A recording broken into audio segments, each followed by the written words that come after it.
Women have taken many central roles in Hindu Dharma, be it as birthers, nurturers, instigators of wars, and propagators of knowledge and gossip as well. The world started with Adi Shakti, the one true pure form of energy, and the femininity has evolved since. Hindus worship Shakti and Devi and idolize her presence. One such group of amazing femininity is the Panchakanya. The Panchakanya are female characters in the two great epics of India, Ramayana and Mahabharata. Each of them is described as extraordinarily beautiful and virtuous. The literal meaning of Kanya means girl, maiden, or a virgin.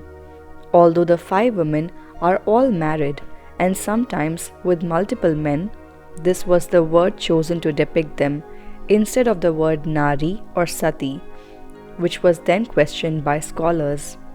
However, the word was chosen because tradition says that the purity of their characters are so strong that nothing could corrupt their spiritual powers. Panchakanya is also the one who owned their virginity and could revive it. This power, owing to their chastity among them, was majorly the result of leading a pious, rightful, and responsible life in thought, in word, and in action, thereby the purest and most sincere conduct even in the most challenging of times. Their very names are believed to ensure salvation from freedom and from evil. The Panchakanyas are Ahilya, Draupadi, Tara, Mandodari, and the fifth one is often debated between Sita or Kunti. Ramayana portrays Ahilya, Tara, Mandodari, and Sita, while Draupadi and Kunti are from the Mahabharata. Ahilya. The Balakanda of the Ramayana mentions that Lord Brahma molds Ahilya out of pure creative energy. Brahma created Ahilya out of the waters as the most beautiful woman in order to break the pride of Urvashi, the foremost celestial nymph. Brahma places her in the care of Gautama Rishi until she reaches puberty.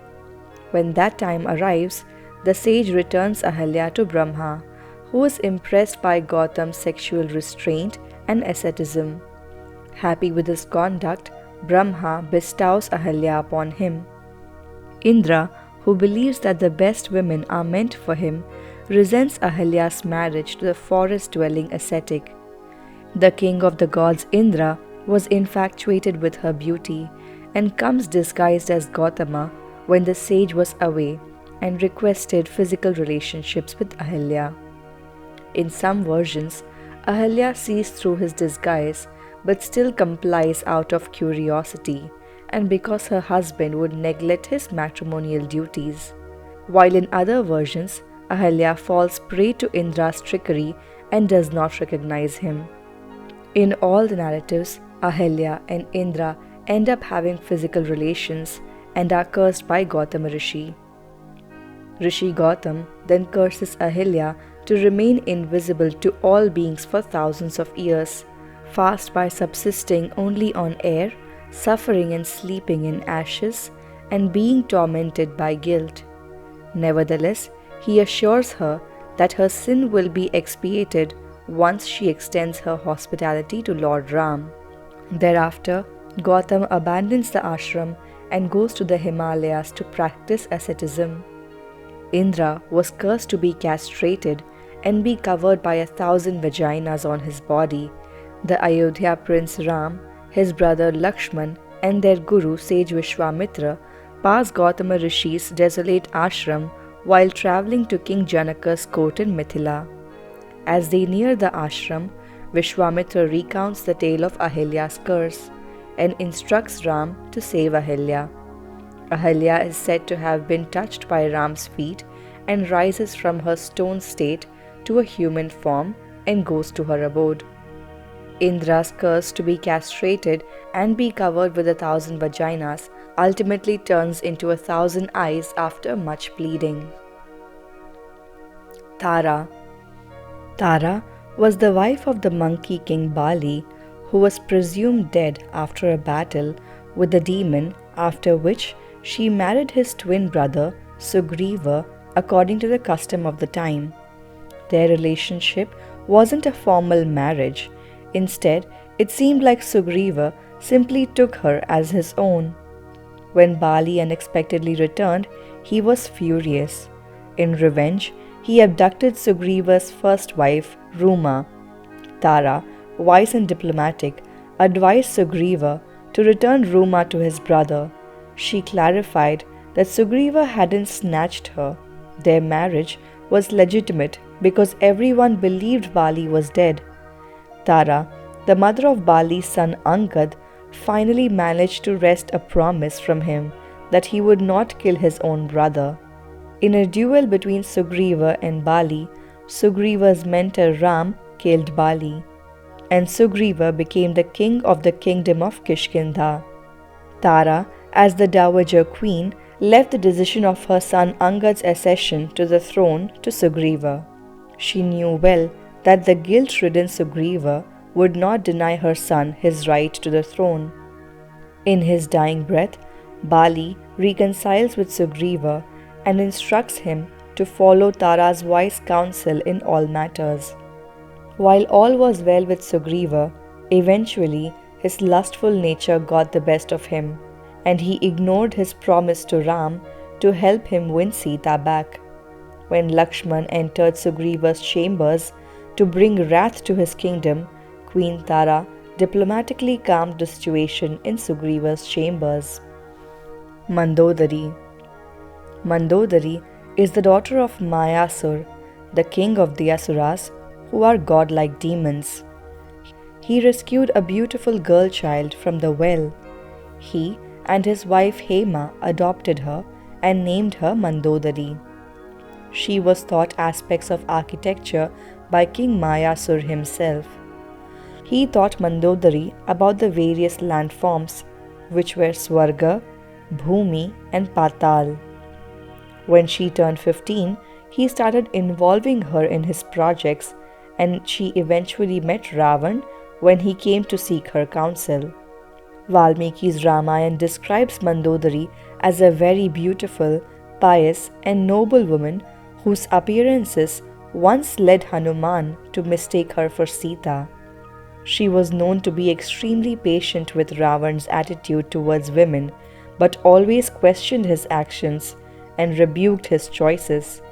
Mandodari's purpose in the epic is to show women how, even though she stood behind Ravan because of her duty, she did not condone his actions or go along with them. When Ravan kidnapped Sita, Mandodari was the first one to tell him that he must repent and take Sita back to Ram or face dire consequences. She was also said to be humiliated by Ram's aides while Ravan performed yagya. In order to disrupt the penance, Angad grabbed Mandodari by her hair to the court, much like Dushasan had dragged Draupadi in the Mahabharata. At that time, Mandodari begged her husband, "Look, how are they treating your wife, O Ravan? Won't you set aside your grudge and your ego to even save me?" Enraged, Ravan abandoned his yagya and struck Angad with his sword, abruptly ending his yagya. Despite Ravan's faults, Mandodari loved him and was proud of his strength. She was aware of Ravan's weakness towards women. A righteous woman, Mandodari tried to lead Ravan to righteousness, but Ravan ignored her advice always. She even advised him not to subdue the Navagraha, the 9 celestial beings that govern one's destiny, and not to seduce Vedavati, who would be reborn as Sita and cause the destruction of Ravan. Draupadi. Draupadi is also referred to as Panchali, meaning the one from the kingdom of Panchal, Yagyaseni, meaning the one born from the yagya or fire sacrifice, Mahabharati, which means the great wife of the 5 descendants of Bharata, and Sairandri, which means an expert maid, which was her assumed name during her second exile, in which she worked as Virat Kingdom's queen Sudeshana's hairstylist. Panchali is the Dharma Patni of the Panchapandav. The concept behind her marrying 5 people is that she is the Shakti Rupa of the 5 Devas: Dharma, which was Yudhishthira; Vayu, which is Bhima; Indra, which is Arjuna; Nakul and Sahadev, the Ashwini Kumaras. One of the pivotal causes of the Mahabharata was the incident in Indraprasth, where Draupadi ridiculed and insulted Duryodhan when he fell into a water pool. Draupadi mocked Duryodhan, saying, Andhasya putra andhaha, meaning, a blind man's son is blind. No woman ever faced the trials and tribulations that Draupadi faced in her life. Even after being born out of fire to Drupada, even if she had heroic husbands, she had to undergo Vastraharan, exile, and Agnata. Post-war, she was faced to watch her entire clan being killed. Yet she bore all these without a complaint against her husband or anybody. Towards the end of her life, all she cared about was her worship to Lord Krishna. Kunti. Kunti, a central figure in the Mahabharata, had an extraordinary life. Kunti, also known as Pritha, was the daughter of Shurasena and the foster daughter of her cousin Kunti Bhoj. She was the sister of Vasudeva, the father of Krishna, which made her the paternal aunt of Krishna. Kunti was married to Pandu, the king of Hastinapur. She was the mother of Karna, who was born to her before her marriage to Pandu, and the mother of the 3 Pandavas, Yudhishthir, Bhima, and Arjuna, who were born to her after her marriage. She was also the stepmother of Nakul and Sahadev. Kunti's marital life was unusual. After choosing Pandu as her husband in a Swayamvar ceremony, she faced a unique situation. Pandu had received a curse from the sage Kimdama.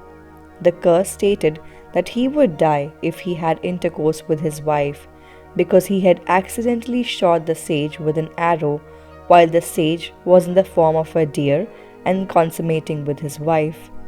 Deeply hurt by these events, Pandu decided to retire to the forest and live a life of renunciation. Kunti accompanied him. Kunti invoked the divine boons that she received from sage Durvasa to have 3 children of her own and 2 for Madri, Pandu's second wife. Eventually, Pandu died, unable to abstain himself from the sexual desires. Upon Pandu's death, Kunti returned to Hastinapur with her 5 children. They lived under the care of Bhishma and Dhritarashtra. The years that followed were a mix of joy and sorrow for Kunti and the Pandavas.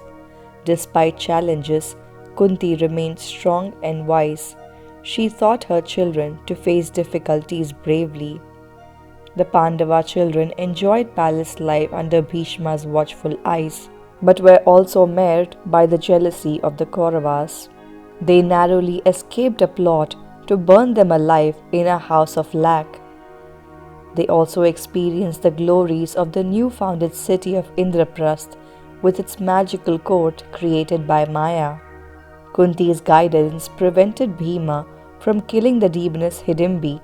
Instead, she advised him to marry her and have a son named Ghatotkacha, who played a big role in the Kurukshetra war. She emphasized caring for common people and even ordered Bhima to defeat the demon king Bak. When the Pandavas are sent to a 12-year exile when defeated in the game of dice by the Kauravas, Kunti stays in Vidura's refuge.